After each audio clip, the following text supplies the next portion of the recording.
you're like me, you've probably had an issue with any number of different things that Donald Trump has said over the past few years. Well, I've got some good news for you. He's having trouble speaking basically at all lately. I'll show you. She shouldn't treat the United States that way by saying, what an absurd, she said absurd. That's not the right word to use, absurd. The members of our armed forces, and you understand that very well, the members of our armed forces have always lived also calling upon all 50 states to immediately waive all applicable state taxes as well. Despite these obstacles, Karen, the members of our armed forces, and you understand that very well, the members of our armed forces have always lived by the word of Douglas MacArthur. I don't understand that very well. So that by the way is from his chopper talk. And then later that day, he gave a speech before a veterans group. That's one day.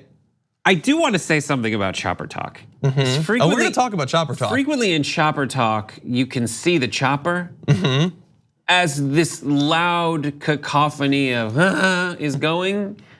The rotors aren't moving. Yeah, I've wondered about that too. It's not that the rotors are moving. I think they just turn it on to make noise. Everyone crazy. The same way that like Washington D.C. and the White House are designed to be this massive home court advantage to intimidate people that come to visit. Yeah. He just has this thing behind him. It's like someone whose office has a giant gun on the desk. Just like, hey, it's probably his office. You know, I'm trying to intimidate you. I have a different theory, and we're gonna talk more about chopper talk and what he said. I think the thing is, he's walking from a building to a chopper, and he sees media, so he stops, and he stops for 45 minutes sometimes to talk to the media. But the thing is, the people in the chopper want to go; they have somewhere to go. And so I think they make noise. No, it's like I used to work as a waiter, and when tables would stay too late, we take out the vacuum and we start vacuuming to make it an uncomfortable place to just hang out. I'm pretty sure that's what. That's exactly what it's like. Exactly. You're right. Thank you for agreeing with me. You're right that the and not people, just trying to move on. No, their job is just to be there. They're on. They gotta go. They don't have to go. That's the You don't president. think they're getting calls from aides like, hey, he's late for Denmark or whatever? Do you think like the limo driver for Mr. Big in Sex and the City? It's the only limo driver I can think of. Is like, let's go. No, he's being paid to go when they want to go. I think the frustrating part is the like, hey, we only have so much gas in Marine One.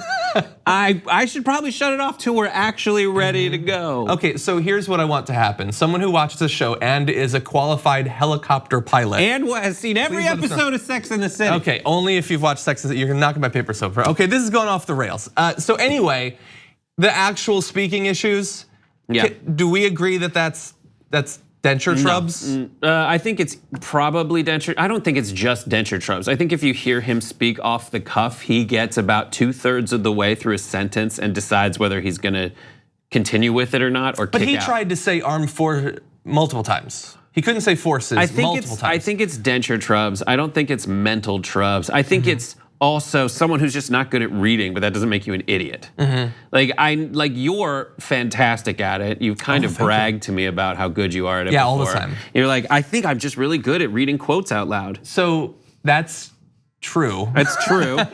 And it's the only thing about myself I've ever bragged about. No, John is not a bragger. Usually John is very self-deprecating. It's the weirdest. But like you are right, it's good. You have the inflection to cold read something. That's not one of his skills, but I don't think I should call him an idiot for it. It's the weirdest flex. It is a very weird flex. Anyway, hold on. So I was good at school flex. Like I was good at 7th grade I flex. loved homework. Anyway, I want to show you just a little bit more. And this is the mental versus Denture. Okay, a little bit more evidence from a few months back. I hope they now go and take a look at the oranges of the investigation, the beginnings of that investigation about the Mueller report. The Mueller report, I wish, covered the oranges, how it started, the beginnings of the investigation, how it started. That can't be Denture trubs. And he, by the way, you're right. I forgot about that. He's together enough that he knows he's making a mistake because that's why he said the beginning. That's senility. That's like a version of senility, a very specific version of it, where you you watch people who struggle with it. They get very frustrated because they know what they're trying to say, they just can't. So that's like a real problem. Unfortunately, he's giving us a lot of real problems along the way, and it doesn't make you feel any more secure as a human being watching the person who claims to have it together and very obviously doesn't. Yeah. I mean, my grandfather had a lot of problems, and he would ask the same question over and over, and so we felt bad for him. But he wasn't president, you know. So it's a slightly different situation. Thank God. So look, we've had a little bit of fun, but I do want to talk about Chopper Talk because it is consequential. We don't have presidential briefings anymore. All we have is Chopper Talk, which is not the same thing. And to give you an idea of what these little impromptu sessions, what form they can take, I believe it was yesterday's Chopper Talk. Maybe 2 days ago, but yesterday I think he, in the span of one Chopper Talk, he called the Danish Prime Minister nasty for not selling him Greenland. He referred to himself as the chosen one while literally looking at the heavens. He said he could unilaterally end birthright citizenship, which isn't true. He talked about serving more than 14 years as president, and he threatened to send thousands of captured ISIS fighters into Europe if they don't do what he wants. In one Chopper Talk, and the thing is, like those press briefings, a lot of people feel like were kind of pointless anyway, that they were never gonna get any accurate information. It was just a venue for Sarah Huckabee Sanders to lie to them. You have a history of covering those press briefings in a slightly different way. What do you think about their replacement with Chopper Talk? I think that if you are a reporter, you like this way better. Why is that? Because before you were just kind of having an auxiliary conversation with a secondary source who is supposedly better at certain things like messaging for a president who is just more of a hip fire type of guy. Whether it's Sarah Sanders or direct access is always better than having an intermediary. An orange's intermediary. So some of the concerns I've seen raised, including by reporters in this little gaggle, this chopper gaggle, is that follow-up questions are effectively non-existent. Like he can pretend that he can't hear you because of the chopper. So he just like, if he doesn't like what you're saying, he just moves on, points another person. Well, the ideal thing is the president goes occasionally before the press in the press briefing room and answers questions the way that the rules have always applied, continue to apply. But that's not happening. So both of it's like this terrible false choice between two horrible evils. Yeah. So you said that they probably would prefer this, but I mean, I think no one would prefer the loud noise. I don't think it's that loud actually. It's like I have tinnitus. Mom. Yeah. Anyway, so who does this help though? Does this help Trump that he has this form of like very strong control over who he asks questions of, how long he talks about it? He literally, by the way, when he's done with Chopper Talk, he just walks off.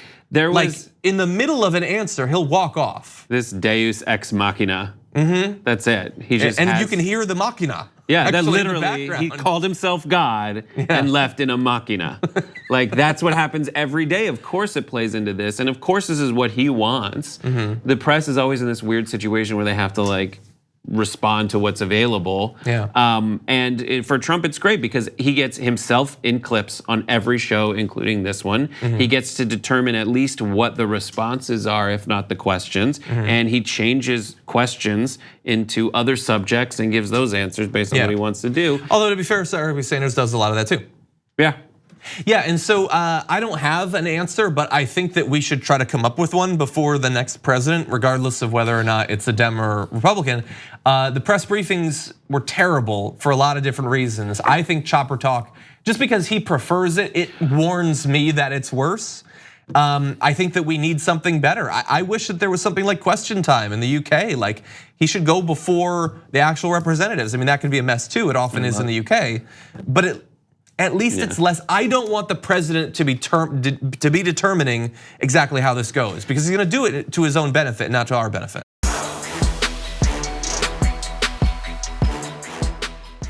Check out the Damage Report podcast each day, wherever you get your podcasts, whether Pocket Casts or Stitcher or iTunes. You can join me as I give you the news and stories you want with a range of co-hosts and interview guests jumping in on the fun each day. Again, that's the Damage Report, wherever you get your podcasts. And if you get them at iTunes, don't forget to rate and review. Sometimes I'll read them live on the show.